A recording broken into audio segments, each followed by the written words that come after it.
அதிமுகவும் தாவேக்காவும் சேர்ந்தா மக்கள் பாடம் போட்டுவார்கள் யாருக்கு அப்படிங்கிறது கேள்வி. யாருக்குங்கிறது கேள்வி. நான் உங்களுக்கு என்னுடைய கணக்கு இவ்வளவுதான்.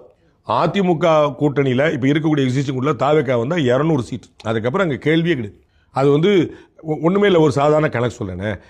அது ரொம்ப நாள் இருக்குதுன்னு வச்சுக்கோங்க. நீங்கள் வந்து ஏடிஎம்கே பிஜேபி கூட்டணியில் யாருமே சேரலன்னு வச்சுக்கோங்க. இது வரைக்கும் யாருமே சேரல. ஏடிஎம்கேக்கு 20% ஓட்டு வந்து எப்பயுமே குறைஞ்சிக்கிது. அதிமுகவுக்கும் திமுகவுக்கும் அவங்களுடைய ஒஸ்ட் பீரியடில் 20 கீழே அவங்க போனதில்லை வச்சுக்கோங்க. கட்சி ஆரம்பித்த காலத்துலேருந்து அதுக்கு 20% வச்சுருக்காங்க. பிஜேபிக்கு நான் வெறும் 10% தான் கொடுக்குறேன். 18% கூட்டணி வாங்கினாங்க, அதை 8 தூக்கி விட்டுருங்க, அவங்களுக்கு வெறும் 10%.